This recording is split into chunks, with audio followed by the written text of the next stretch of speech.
must remember the Atlas of Creation that was sent out to French schools last year.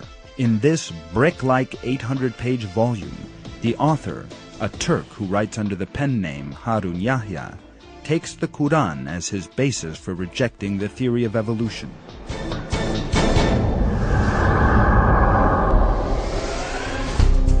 Great Britain.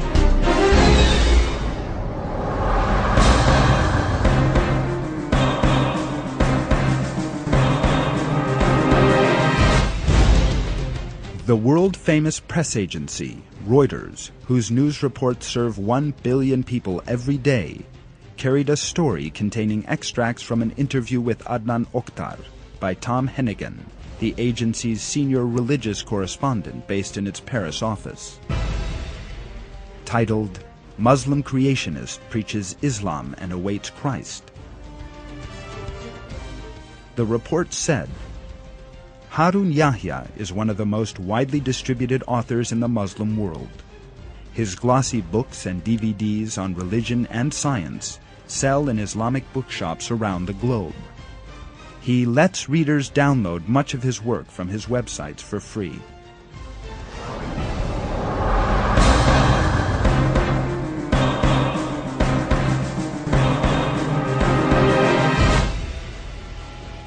In its May-June 2008 issue, the magazine New Humanist, which has been published in London ever since 1885, carried an article about the rise of creationism in Europe.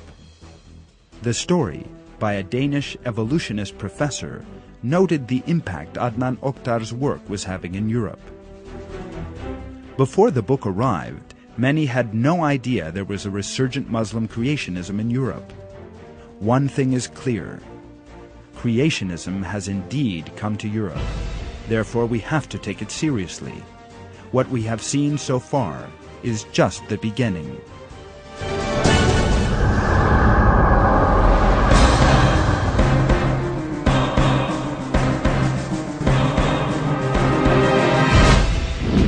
The British Morning Star, publishing organ of the Communist Party, announced its unease at the rise of creationist belief with the headlines, "Rise of the Evolution Deniers," and "Ken MacLeod investigates the disturbing rise of evolution denial in British society." The collapse in Europe of Darwinism, the supposed scientific basis for communism, is alarming the proponents of communist ideology because there can be no communism where there is no Darwinism. With the realization of the false nature of Darwinism, communism has today lost the support it used to draw from Darwinism and is condemned to be remembered as a discredited ideology. This is what the article had to say about the rise in the belief in creation. 35 years ago, I mentioned creationism to one of my zoology tutors at Glasgow University.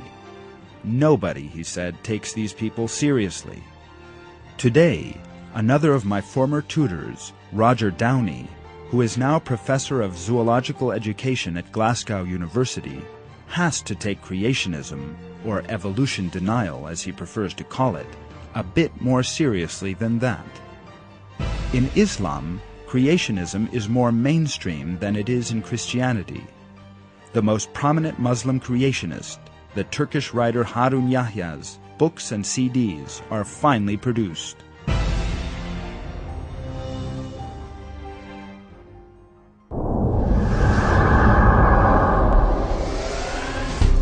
Germany.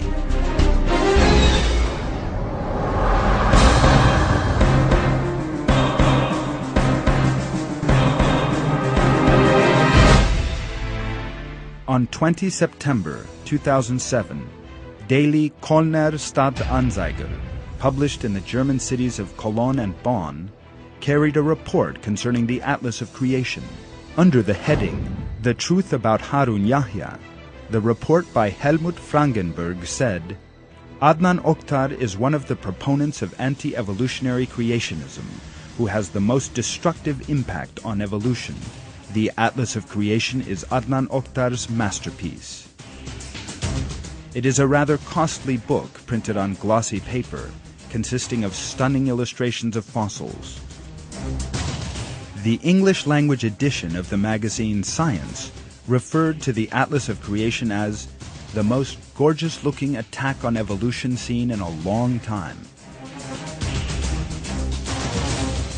The marketing of the book has been perfectly planned, so much so that the book reached all the teachers in Cologne on the same day.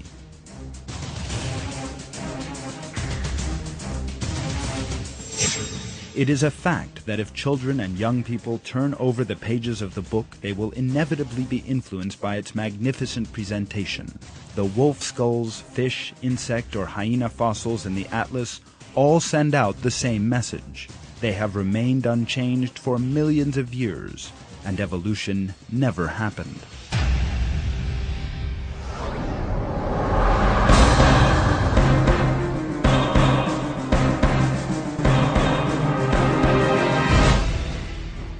The 9 July 2007 edition of the Süddeutsche Zeitung, one of Germany's main dailies, carried an article about the great impact of Adnan Oktar's works on the subject of creation, particularly the Atlas of Creation. The book provoked a wide reaction in France last spring. Thousands of copies of the book fell, as if from a lofty void, onto the desks of teachers, school principals, library curators, and editors. The book is printed on glossy paper, 800 pages long, and weighs about 6 kilograms, or 12 pounds. Its message is clear. Darwin lied. There is no evolution. God created the world, and created all at once.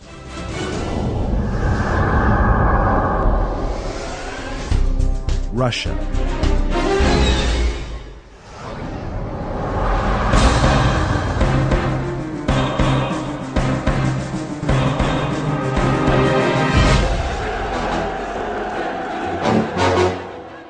The works of Adnan Oktar have also had a considerable impact in Russia, which was governed by a communist regime for so many years, and in which Darwinism was literally an official policy of state. There has been a great decline in the number of believers in Darwinism. This state of affairs was discussed in a report in Russia's top-selling daily, Komsomolskaya Pravda, published in Moscow, with a circulation of 3.1 million. The cover story appeared under the headline, "Scientists Search for God." The world around us did not appear spontaneously, but was created. That paper, which was established in 1925 as the official organ of the Young Communist League, questioned the theory of evolution and covered metaphysical questions that science cannot answer, covering the views of scientists holding religious beliefs, shows that Darwinism and materialism have been dealt a heavy blow in Russia. The way that tens of Harun Yahya's books and some 70 of his documentaries have been read and watched for years in Russia, and the way that the public keep up with his ideas by downloading thousands of his works from his Russian websites, has without a doubt had a major influence on the Russian public's current turning to God.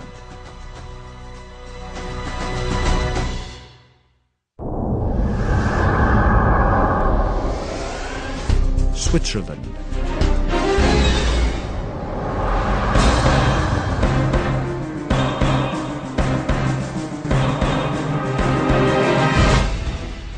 On 3 and 4 May 2007, Blick, one of Switzerland's largest newspapers, carried 2 reports examining the works of Harun Yahya.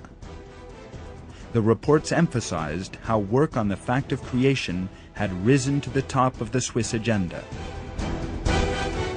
Whole Switzerland is now discussing the issue, heated and emotional.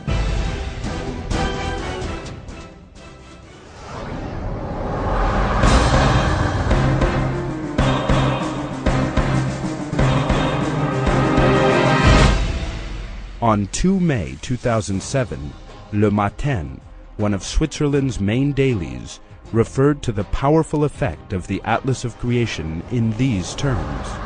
Creationism is taught in schools in America. In Europe, such propaganda is well on the way. An extraordinary atlas has invaded Switzerland.